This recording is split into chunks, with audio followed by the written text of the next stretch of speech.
సిబిఐకి సిగ్గు లేదు. సిబిఐకి వ్యక్తిత్వం లేదు. సిబిఐకి అసలు స్వతంత్ర ప్రతిపత్తే లేదు. సిబిఐకి చీము నెత్తురు ఉందో లేదో కానీ జగన్ కేసులో మాత్రం సదరు సంస్థ మీద పడ్డ ఇటువంటి అభాండాలు అభిశంసనలకు లెక్కే లేదు.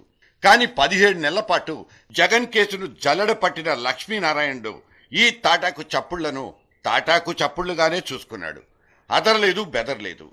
గాలి జనార్దన్ రెడ్డి గనులు, జగన్ ఆస్తులు, ఎంఆర్ అక్రమాలు, ఏకకాలంలో 3 మెగా కేసుల్ని టేకప్ చేసిన లక్ష్మీనారాయణ భారమైన పని ఒత్తిడిని భరిస్తూనే అటు కేంద్రానికి ఇటు కోర్టులకు మధ్య షటిల్ సర్వీస్ నడుపుతూనే డ్యూటీ చేసుకున్నారు. శభాషులు కూడా కొట్టించుకున్నారు.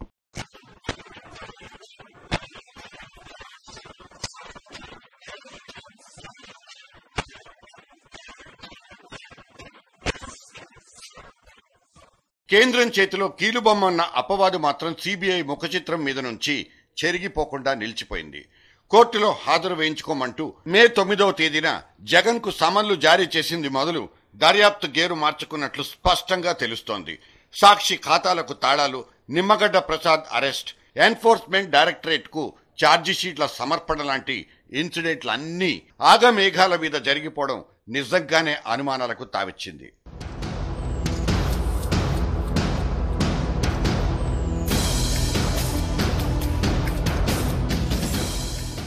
అంతకుముందు 16 నెలల దర్యాప్తు తీరును, మే 9 తర్వాత కేసు చకచకా కదలడాన్ని మనం పొరపాటున బేరీజ్ వేసుకున్నామంటే ఢిల్లీ ఆదేశాలనబడే ఒక అనుమానాస్పద కోణం కనిపించే తీరుతుంది. A1 అరెస్టుకు ఎందుకింత లేటు అంటూ ఏపీలో అపోజిషన్ పార్టీలు ఆరా తీస్తే అనుమాన పడిపోతే దాన్ని కూడా తప్పు పట్టలేని పరిస్థితి. లక్ష్మీనారాయణ ఢిల్లీ టూర్ వేసిన ప్రతిసారి సాక్షి మీడియాలో ఏదో ఒక వక్రభాష్యం లాంటి వార్తలు కనిపించేవి. తాను సంస్థాగత పనుల కోసమే ఢిల్లీ వెళ్ళొచ్చినా ఏ చిదంబరంతోనో సోనియాతోనో ముచ్చట్లాడి వచ్చినట్లు లక్ష్మీనారాయణుణ్ణి అనుమానంగా చూడడం మీడియాకున్న మాచెడ్డ అలవాటు. ఇది నికార్సైన అనుమానమా లేక ఈకలు పీకే కార్యక్రమమా జనానికి తెలిసే ఛాన్సే లేదు.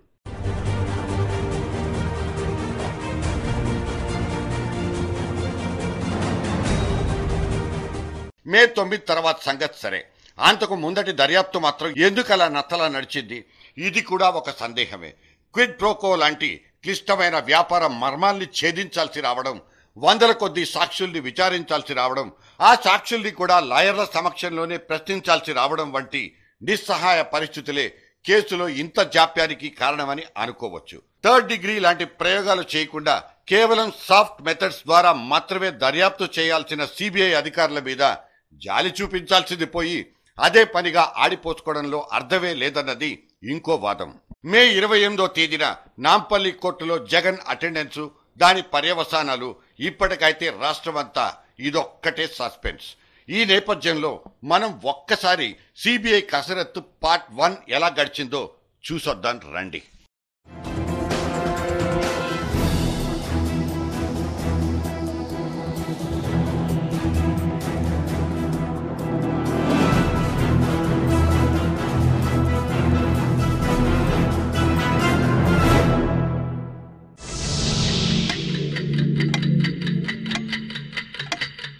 జగన్ అక్రమాస్తుల మీద దర్యాప్తు కోరుతూ హైకోర్టుకు ఎమ్మెల్యే శంకర్రావు లేఖ.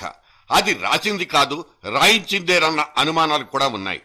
ఇంతటి సాహసం చేసినందుకు శంకర్రావును అభినందిస్తూ నజరానాగా ఓ కేబినెట్ బెర్త్ను కూడా సమర్పించుకుంది కాంగ్రెస్ సర్కార్. తూచ్ ఇది ఇచ్చింది అందుకు కాదు అంటూ ఎస్కేప్ అయ్యే ఛాన్స్ కూడా రూలింగ్ పార్టీకి లేకపోయింది. జనం చూస్తూనే ఉన్నారంటూ జగన్ పార్టీ చేసిన వీరోచిత ప్రచారం అవును ఇది అక్షరాల కక్ష సాధింపేనని అందరినీ నమ్మింపచేసింది కూడా. కానీ శంకర్రావు లెటర్ ఒక్కటే సరిపోదనుకున్న హైకోర్టు దాన్ని పెండింగ్ పిటిషన్ల కుప్పలోకి సర్దేసింది. తర్వాత సంవత్సరం మార్చిలో తెలుగుదేశం కూడా ఓ చెయ్యేసి కేసులో కదలిక తెచ్చేసింది. శంకర్రావు చేసిన అవే ఆరోపణలు, కాకపోతే నాన్న పాలనలో కొడుక్కి లబ్ధి చేకూర్చాయంటూ 26 జీవో కాగితాల నకళ్లను జత చేసి టీడీపీ లీడర్ ఎర్రన్నాయుడు కొత్త పిటిషన్ దాఖలు చేశారు.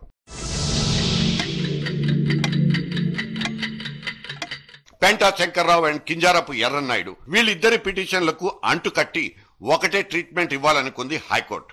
జగన్ కూడబెట్టారంటున్న అక్రమాస్తుల నిగ్గు తేల్చాలంటూ జస్టిస్ కాక్రూ నేతృత్వంలోని డివిజన్ బెంచ్ సిబిఐకి గెట్ సెట్ గో చెప్పేసింది.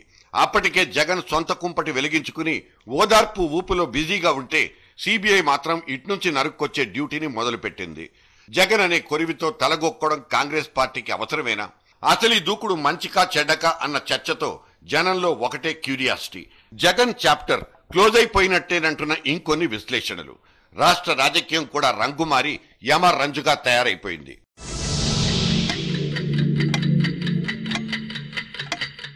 సిబిఐ ఆకస్మిక దాడులతో జగన్ కు చుక్కలు కనిపించడం మొదలైంది. డాక్యుమెంట్లకు, హార్డ్ డిస్క్లకు సీడ్లేసి చంకల్లో పెట్టుకుని చక్కా వెళ్లిపోతున్న సిబిఐ అధికారులు జగన్ ఫ్యూచర్ మీద అనుమానాల్ని అమాంతం పెంచేశారు. జూలై 19న స్టే కోసం సుప్రీంకోర్టు మెట్లెక్కినప్పటికీ జగన్ కు ఓదార్పు దొరకలేదు.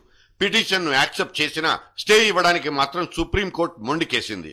అపీల్ ను తిప్పి పంపేసి సిబిఐ జేడీ లక్ష్మీనారాయణకు మరింత బూస్టునిచ్చింది.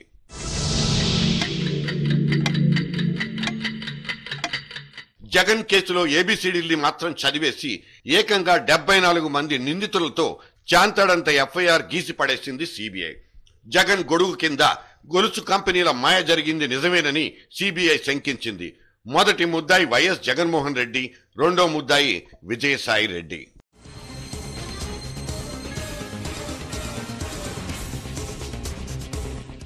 నేరపూరిత కుట్ర, విశ్వాసఘాతుకం, అకౌంట్ల తారుమారు, అవినీతి చర్యలు ఇవన్నీ లీగల్ ఎలిగేషన్స్. నిధుల మాయకు రోడ్డేసింది ఆరాజేనంటూ వైఎస్ఆర్ పేరును కూడా ఎఫ్ఐఆర్ లో రాయడం జగన్ పార్టీ నోటికి కొబ్బరి చిప్పలా దొరికింది. అంత పెద్ద ఆయన్ను ఇంత నీచాతి నీచంగా కించపరుస్తారా అంటూ వైఎస్ఆర్ లాయలిస్టులన్న స్టాంపు ముద్రతో 26 మంది కాంగ్రెస్ ఎమ్మెల్యేలు జగన్ సైడుకు ఫిరాయించేశారు.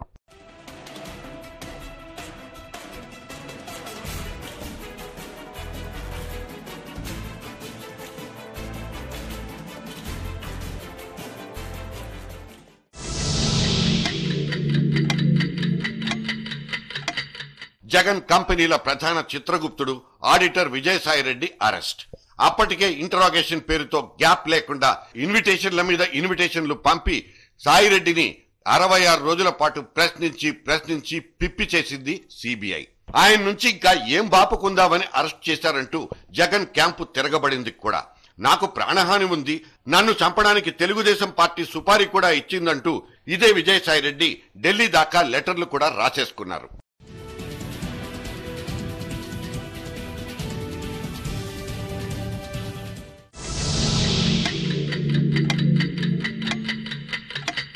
జగన్ మోస్ట్ కాన్ఫిడెన్షియల్ శిష్యుడు సునీల్ రెడ్డిని వేటాడి మరీ అరెస్టు చేసుకుంది CBI.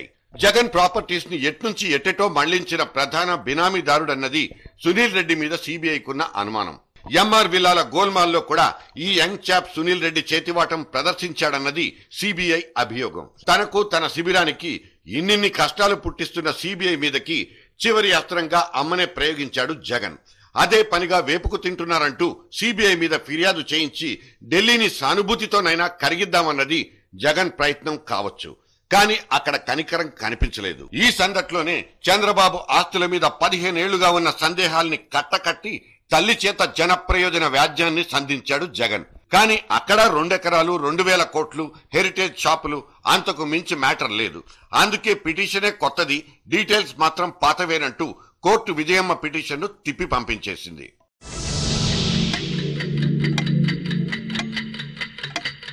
First charge sheet on Jagan. A1 గా జగన్ పేరు. ఎఫ్ఐఆర్ తర్వాత 7 నెలల పాటు 66 మంది సాక్షుల్ని విచారించింది సిబిఐ. లక్ష్మీనారాయణ కొలువున్న దిల్కుషా అతిథి గృహానికి రాకలు పోకలు ఊపందుకుని బడా పారిశ్రామికవేత్తలు సైతం మర్యాదల్ని చూపుచ్చుకున్నారు. 263 డాక్యుమెంట్లు సేకరించి చివరాఖరకు 68 పేజీల అభియోగ పత్రం నమోదు చేసింది సిబిఐ. జగన్, విజయసాయిరెడ్డితో సహా 13 మంది నిందితులు. ఎఫ్ఐఆర్ లో నిన్నటి అనుమానితులే ఇవాల్టి ఛార్జ్ షీట్ లో నిందితులు. విచిత్రంగా వైఎస్ పేరు మాత్రం మిస్ అయిపోయింది. ఎఫ్ఐఆర్ లో ఆ పెద్దాయన పేరు రాసి 17 మంది ఎమ్మెల్యేల్ని పోగొట్టుకున్న కాంగ్రెస్ పార్టీయే ఈసారి సిబిఐ మీద ఒత్తిడి తెచ్చి ఛార్జ్ షీట్ లో వైఎస్ పేరు లేకుండా చేసుకుందా? వైఎస్ తో పెట్టుకుంటే అంతే సంగతులని భయపడిపోయిందా? ఈ డౌట్లు కొందరివైతే 1,00,000 కోట్ల ఆరోపణలు ఇప్పుడు 30 కోట్లంత చిన్న సైజుకు ఎందుకు బక్క చిక్కినట్లు? దర్యాప్తు మొత్తం ఒక్క సాక్షి మీడియాతోనే ఎందుకు సరిపెట్టుకున్నట్లు? జగన్తో రేపటి అవసరాన్ని గుర్తించి కాంగ్రెస్ పార్టీ అలా ఫిక్స్ అయిపోయిందా? ఇది తెలుగుదేశానికి వచ్చిన సందేహం. ఇప్పటి వరకు మాకు అందిన సమాచారం మేరకు 30 కోట్ల అక్రమాలు జరిగినాయని వారు వేయడం జరిగింది. 88,500 ఎకరాల ప్రజల భూములను, ప్రభుత్వ భూములను 409 సంస్థలకు అక్రమంగా కట్టబెట్టిందని కాగ్ నివేదిక ఇచ్చింది. ఈరోజు 88,500 ఎకరాల విలువ దాదాపుగా 1,00,000 కోట్ల పైన ఉంటుంది. కాగ్ నివేదికలో ఏవైతే అంశాలను చేర్చిండ్రో అక్రమ భూ కేటాయింపులకు సంబంధించి వీటన్నిటిని పరిశీలిస్తే జగన్మోహన్ రెడ్డి గారు ఎన్ని లక్షల కోట్ల రూపాయల, ఎన్ని వేల కోట్ల రూపాయలకు అక్రమాలకు పాల్పడ్డాడు, రాజశేఖర రెడ్డి గారు అవినీతికి సహకరించే విధంగా నిర్ణయాలు తీసుకున్నాడో ఈ కాగ్ నివేదికను సిబిఐ పరిశీలిస్తే వాళ్ళకు అవగాహన కలుగుతుంది. కానీ అసలు మొసళ్ల పండగ ముందుందంటూ సిబిఐ సప్లిమెంటరీ ఛార్జ్ షీట్లను బూచిగా చూపెడుతోంది. చప్పుడు రాకుండా దర్యాప్తు చేస్తున్న ఎన్ఫోర్స్మెంట్ డైరెక్టరేట్ జగన్ నల్ల డబ్బును తెల్ల డబ్బు చేసుకున్నాడన్న హవాలా అనుమానాల నిగ్గు తేలుస్తోందా? ఇది ఎపిసోడ్ నెంబర్ 1 అంటూ లక్ష్మీనారాయణ డైలాగ్ విసరడం పొలిటికల్ టెన్షన్ క్రియేట్ చేసింది. జగన్ ను అరెస్ట్ చేస్తే విప్లవాలే, రాష్ట్రం రావణ కష్టం అవుతుంది, ఖబర్దార్, సిబిఐని కొట్టి చంపండన్నంత లెవెల్లో జగన్ పార్టీలో వ్యతిరేకత వ్యక్తమవుతోంది. వెస్ట్ గోదావరి ఓదార్పులో కురిసిన పిడిగుద్దులే దీనికి శాంపుల్ అనుకోవచ్చా?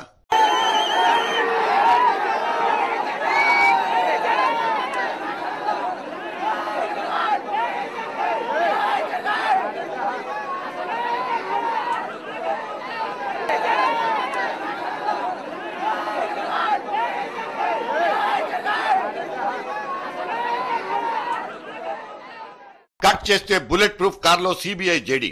దేశంలో ఎప్పుడూ ఎక్కడా లేని విధంగా ఒక సిబిఐ అధికారికి వై కేటగిరీ భద్రతనిచ్చింది కేంద్ర ప్రభుత్వం. సిబిఐ చేతికి మట్టి అంటకుండానే కేల్ ఖతమైపోవచ్చన్న వార్తలు లేకపోలేదు.